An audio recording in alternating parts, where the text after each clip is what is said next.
But I was noticing other blogs had these little ads on the side. I'm like, what if I could put one of those on? And that's back in the day, everybody used to have a Google ad on there, and they $25 a month. So that's how I started. It was then a process, month by month, week after week. And within a year and a half, I had replaced my full-time income with a blog, and I quit the next day. Because I love being my own boss. And so I told myself the minute I met that same number, then I quit it full-time.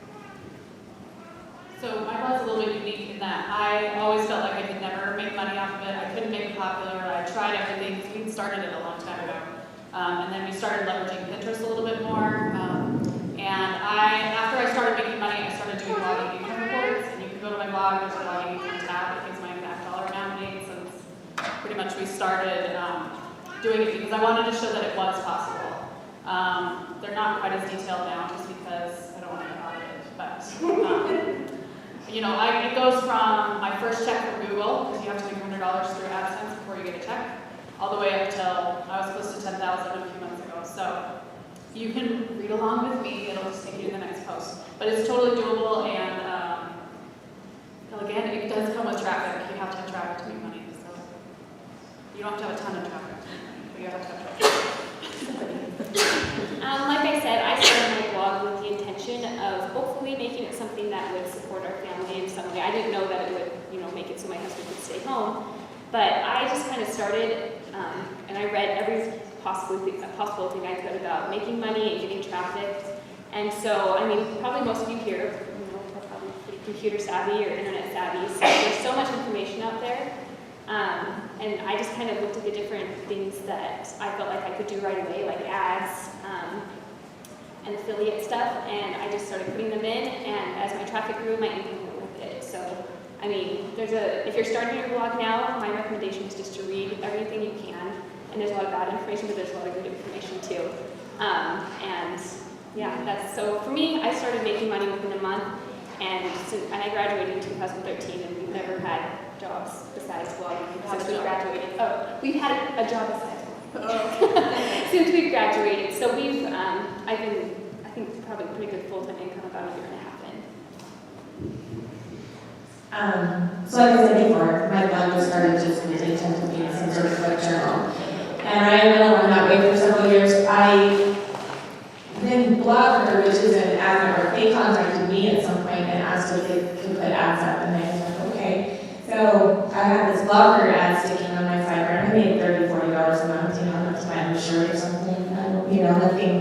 Nothing exciting, but and it went along that way for several years. I didn't really try hard to get traffic or to build my blog in any way. And then one day, this was back in 2013. I had had a lot of opera performing gigs going on, and I had no time for my blog at that point, and I almost let it die. I hadn't posted in a few months. And then I went to my blog and I looked at my stats, and I saw that I was getting all this traffic from Pinterest. Somebody had pinned one of my posts, and I was getting way more traffic than I ever got. And I thought, what is this? And since we're BYU, I guess I can say this, the Spirit told me, you need to start your blog back up, and it will be an important source of income for your family. That's what happened. And I kind of thought, okay. So I started reading then, how do I make more money on my blog? And I found a lot of good information, and I immediately started seeing, my goal was, I said, if I make $500 a month, because I had this stupid part-time job that I hated at the university, they wanted me to do social media for the department, and I hated it. And I said, as soon as I make $500 a month, I can replace that stupid part-time job, including that part-time job. And I told my husband that was my goal, and I actually did that pretty fast, within a couple months.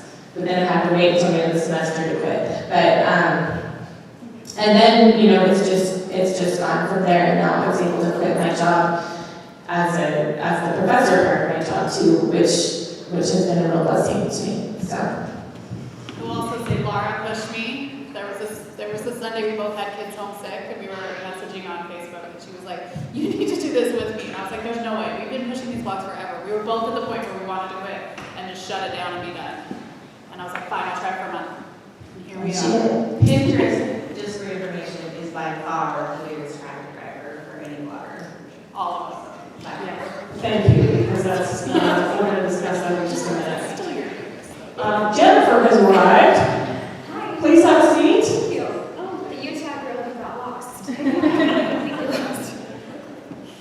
We're assuming that's Utah up there. I'm the Utah grad. Okay.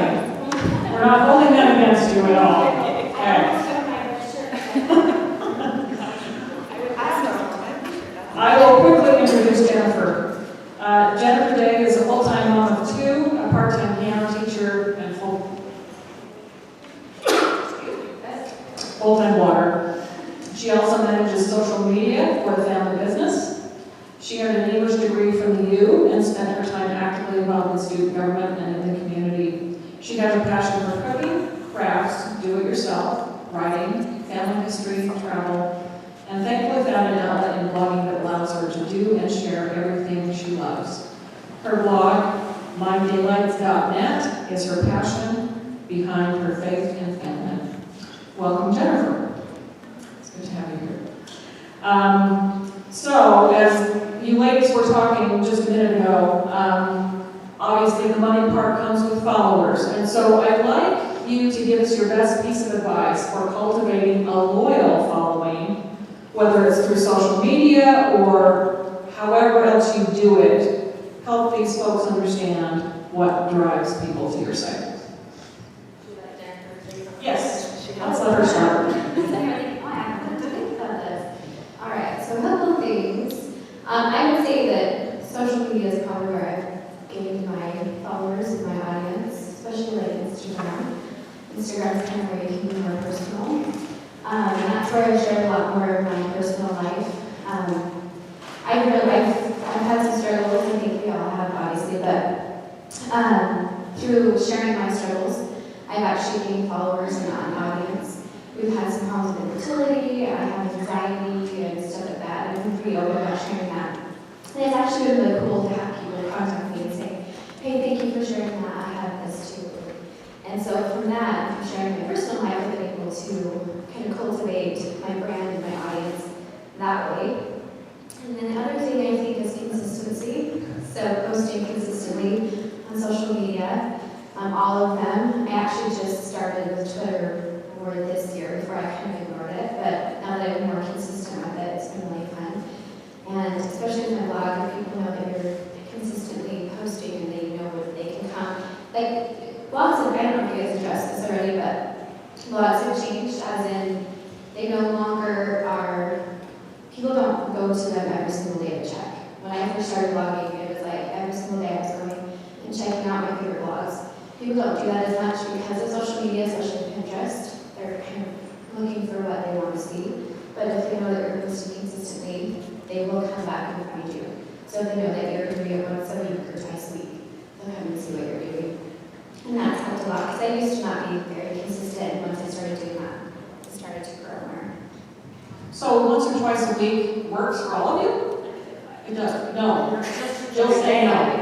Yeah, I think it depends on your blog because it's doing. Yeah, I used to do like once a week and then I started to try to do 2 or 3 times and then eventually I hope to get to more. But right now, I'm trying not to overwhelm myself. Yeah, it's definitely based on your life situation. I was used to TV news, so my deadline was every day, 7 days a week. So I started 7 days a week. A few months in, I was like, what was I thinking? This is crazy. But I still do 7 days a week. Once a week, I do something from the archives. I call it Saving My Sanity Saturday, so I don't have to have new content 7 days a week. But it's different for everyone. Even if you're only, not only, even if you're doing 2 times a week, do it consistently. Do it on the same days each week so people know what to expect. And as important as social media is, and it goes hand in hand with blogging, building your email subscriber list is just as important, if not more, because we all know with Facebook shenanigans and all the algorithm changes, they can show your stuff to whoever they want to. Your email subscribers belong to you, and I look at them as my preferred customers. So, and just engaging with people as much as you can on social media, and even if you don't have enough time, hire someone to do it. My daughter works for me full time.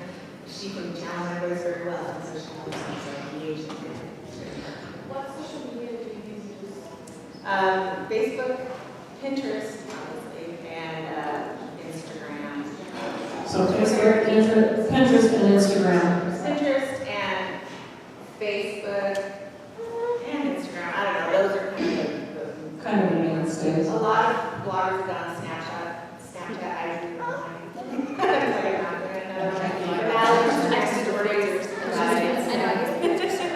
Along the same lines with Julie, I, in my newsletter, I ask my newsletter subscribers to reply to me, and I reply to them each personally, which sometimes is an awful lot, but the people, I tag the people that I email, and I check to see, and they very, very, very rarely subscribe, because I write them an email to the wrong person who cares about them. I will always get an email whenever I post a post, so, like I said, those are the people you want. I wanted to speak to the email list too. Jill already sort of said this, but your email is just the only thing you have total control over. You don't have control over Facebook and their new algorithm, or even Pinterest and their new algorithms, which they're rolling out a lot lately. So, all of a sudden you might not have your Pinterest traffic anymore, which kind of has been the case, at least for my blog and other bloggers lately. But my email list, I know that I have control over it. And so the way I do it, because I admit that I am not the most consistent of bloggers. My blog is called Overstuffed, and it's true, my life is crazy. And sometimes blogging has to be put on the back burner, and I have to sort of ride the passive income and hope that traffic is still coming. But the one way I do that is I send an email every week.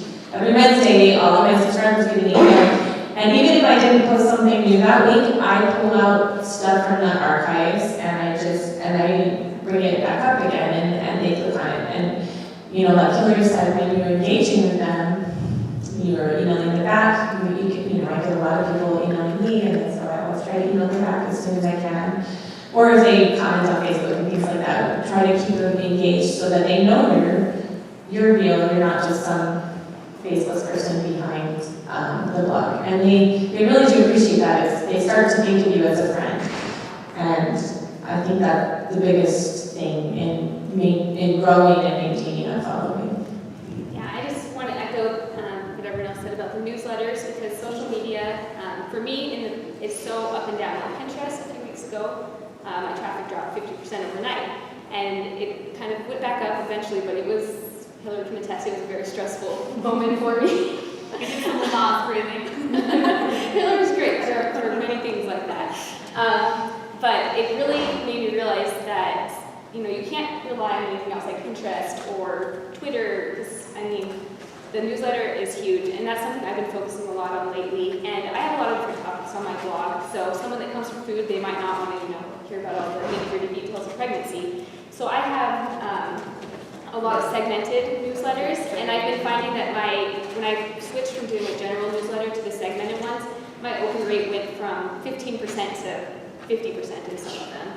And so I think it's so important just to try and engage with your readers, and like Laura said, making them realize that you're real. Because sometimes you'll get comments where people, they can be mean behind the screen. Not to me. Not to Hillary. Hillary's perfect, but I've gotten a lot of negative comments, and I've gotten comments that made me cry for days. When I first started blogging, I had someone tell me that I was the reason. I don't know. I had a lot of very rude things that made me want to quit. But I think people tell me to do things at work a lot, so I'm like, yeah. But I will remind you as much as you can, please speak into the microphone. Oh, sorry. Yeah, we're trying to. I know the room is big here, but just trying to make people realize that you're real. Because a lot of people, they just see you posting things and they don't realize that there's a real person, a real mom, a real friend behind there. And I think by doing the newsletter and even just engaging on social media, responding to the comments, even though sometimes it's like, I don't want to respond to all of these things, that's what brings you the raving fan that's going to follow everything not everything, but that's going to, subscribe, and they're going to come back and share your stuff. So just focus on getting those people that love your blog. I just started some Facebook groups that are kind of niche specific, and I found that that's actually been a really a good thing for my blog. I shared some of my posts there, and a lot of people, they just pick them right up. And So I think just making it so people can get to know you on a personal level makes all the difference, for me at least. Thank you. I'm sure they're wondering this as well. How do you cultivate new product advertisements? And then, how do you deal with the conflict of interest in promoting products that you may not personally use or find useful? I don't have that problem because I will post about something that I like to use or find useful. That being said, I have an open mind, so if I were to be approached about something that I haven't necessarily already tried, if I think it's a good fit with what I already talk about on my blog, then I'm certainly willing to try it and give it a go. But if it's not a good fit, then I just won't do it. You're never going to have a successful situation where you're trying to force, some authenticity of a brand or a product that you don't really believe in. So when it is something that you believe in, then just get creative. Brands come to you for a reason. Brands have advertising down. They know how to advertise. They're coming to bloggers to get their voice. We talked about it.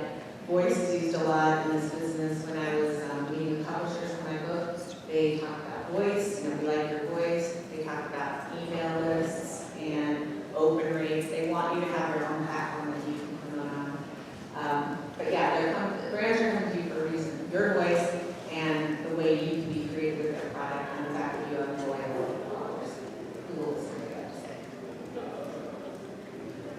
Yeah, just to go along with that, I never have had a conflict of interest with products because, as Jill said, if I don't believe in it or it's something I haven't used, I won't talk about it. And more especially because then I don't have a story. Brands nowadays, if they really want a story behind the product, they don't want you to sit and say all of the various reasons why you love a product. They don't want you to list it out. They want to see a story behind it. So for example, I did a campaign last month with Coca-Cola and Sam's Club, and I did a table runner for football. And they were promoting, like their pizza at Sam's Club or Coke, but the tutorial was how to make this runner. But I was able to talk about my love for football and talk about a craft, but then also put in the product they were trying to pitch.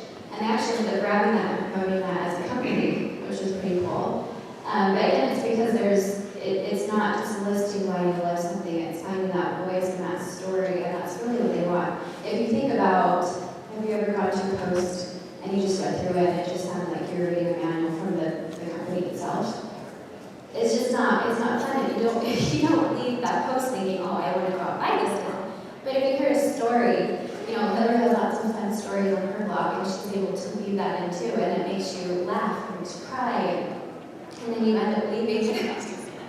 Yeah, you end up leaving that post thinking, oh my gosh, that was a really great story, and you remember that product, and that's what the brands are really looking for, is your voice.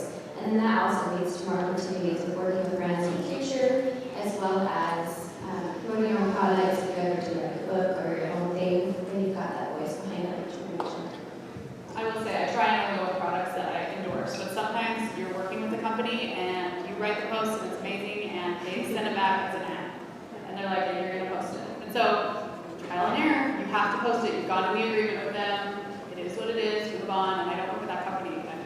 But I'm just really careful, and now when I have words that I use about my authenticity, especially when they were delivery posts, I'm really careful to pick stuff that I'm going to fully go behind because I feel like that's where my authority is. So, if you end up blogging and the company sends you an ad, you can move on. It's not going to kill your blog forever. This is actually what just happened to me. I had a company, I wrote this post and I thought it was great. It was about pregnancy and dental work or something like that, which doesn't sound very exciting, but it sounds exciting. And the company came back, and it was actually the second time I worked with this company, and they're like, well, it was great, you can leave the first sentence in, but then you need to change everything to our key messages. And I told them that, I don't know, but that's not how I work, and unfortunately, Katie's big enough, she can do that now. When you're a tiny blog, you're like, and I don't say to be like contentious with people. It's great to work with brands, but if they are trying to push you to write things that